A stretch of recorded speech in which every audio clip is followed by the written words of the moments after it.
me, and I want to say a few words about the situation in Ukraine.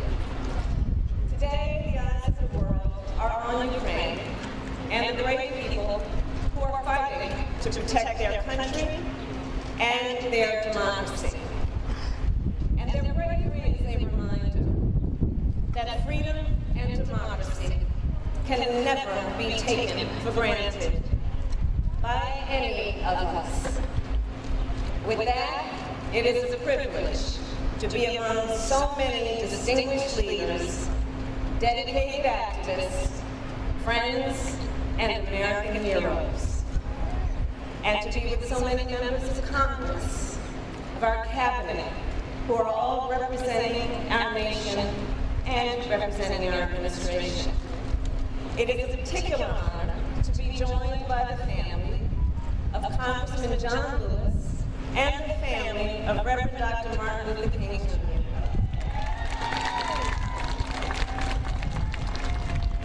So today we gather here on hallowed ground. It was a chilly Sunday morning, 57 years ago, when 600 brave individuals set out from Selma. They were marching for the most fundamental right of American citizenship, the right to vote.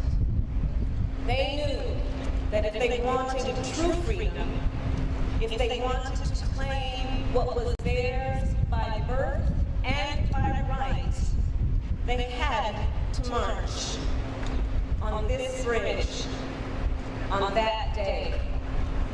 They were prepared for the worst. And on this bridge, on that day, the worst found them. Their peaceful protest was met with crushing violence. They were kneeling when the state troopers charged. They were praying when the billy clubs struck. On this bridge, on that day, those brave marchers continued to push forward to secure the freedom to vote. And they were pushed back. Today, we stand on this bridge at a different time. We again, however, find ourselves caught in between injustice and justice, between disappointment and determination, still in a fight to form a more perfect union. And nowhere is that more clear than when it comes to the ongoing fight to secure the freedom to vote. A record number of people cast their ballots in the 2020 elections. It was a triumph of democracy in many ways. But not everyone saw it that way. Some saw it as a threat. And so, as powerful people have done many times in our nation's history, they launched an assault on the freedom to vote.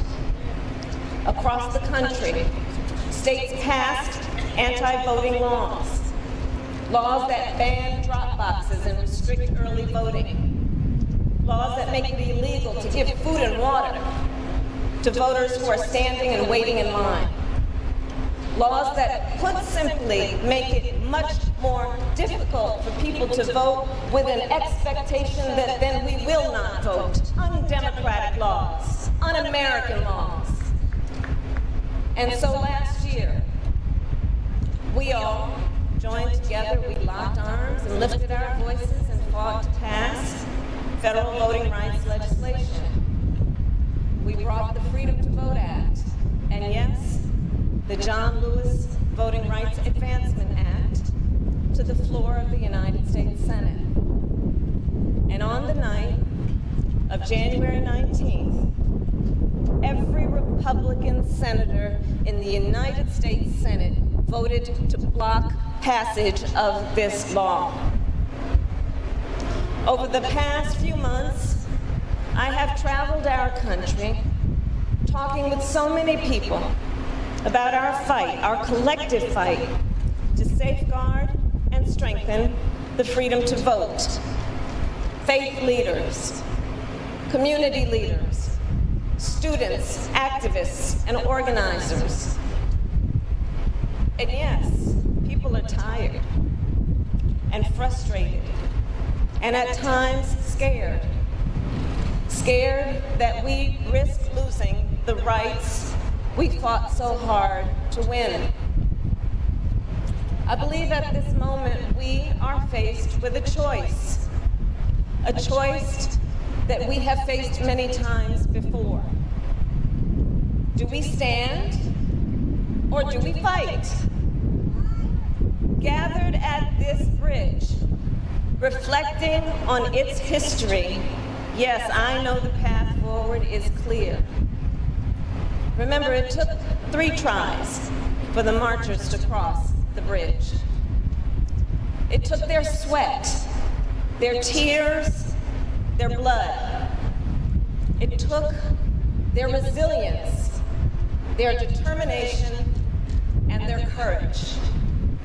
And yes, it even took the protection of the National Guard and federal marshals. In a moment of great uncertainty, those marchers pressed forward and they crossed. We must do the same. We must lock our arms and march forward. We will not let setbacks stop us. We know that honoring the legacy of those who marched then demands that we continue to push Congress to pass federal voting rights legislation. And it also demands we continue to push the Senate to not allow an arcane rule to deny us this sacred right. It demands we continue to lift up state legislatures that have passed pro-voter laws, and that we keep fighting to prevent the passage of anti-voter laws. It demands we keep going to court to defend this sacred freedom, and it demands we register voters, volunteer as election workers, and yes, of course, drive souls to the polls. And none of this is new, especially to so many of you who have been in this fight for so long. So I am here, again, here in Selma, to say thank you for your work, your sacrifice, and your dedication. And I have come here today to also remind you that we all stand together. President Biden and I are working for this cause every day. We have put the full power of the executive branch behind our shared effort. And if we all continue to work together, to march together, to fight together, we will secure the freedom to vote.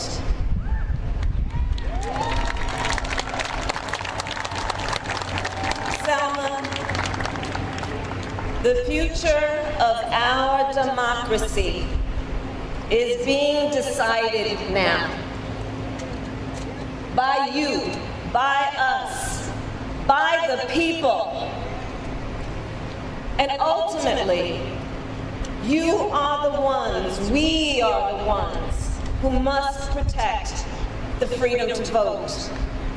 And we must not stop there. Those who marched across this bridge, yes, they marched for the freedom to vote. They also marched for all the rights and freedoms that voting unlocks.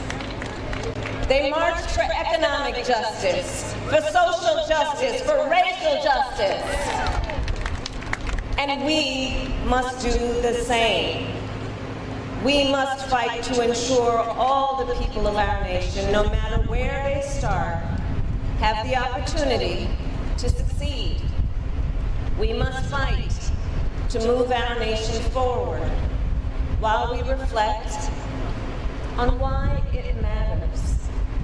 Just think, last week, President Biden made history when he nominated the first black woman, Judge Ketanji Brown Jackson, to the highest court in our land. The court where decisions are made about the constitutional rights and liberties and freedoms of every American to generational effect. And I'll tell you what I think you know. Judge Jackson is a phenomenal jurist with a record of excellence, a record that proves her commitment not only to public service, but to equal justice and equal rights. And as she makes history, Judge Jackson, like us all, stands on the shoulders of giants. She and we are their legacy.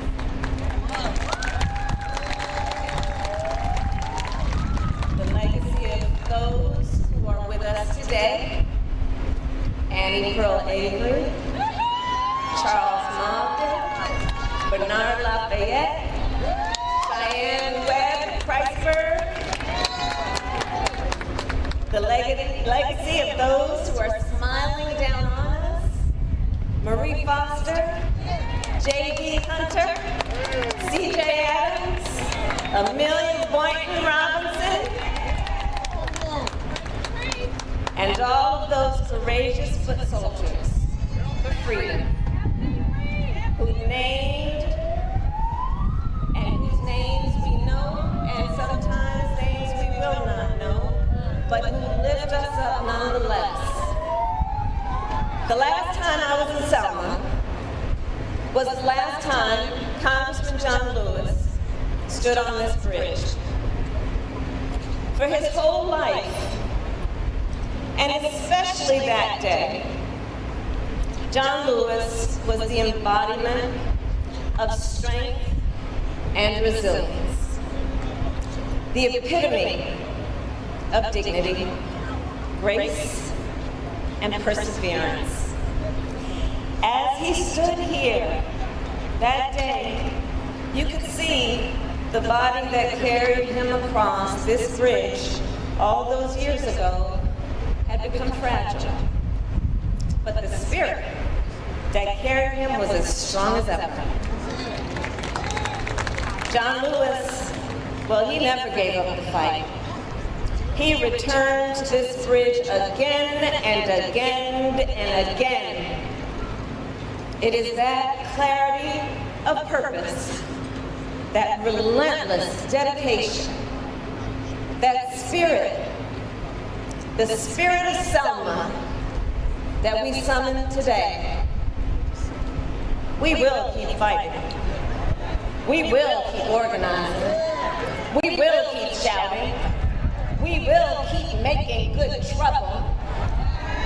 And we will march on until victory is won. Thank you all.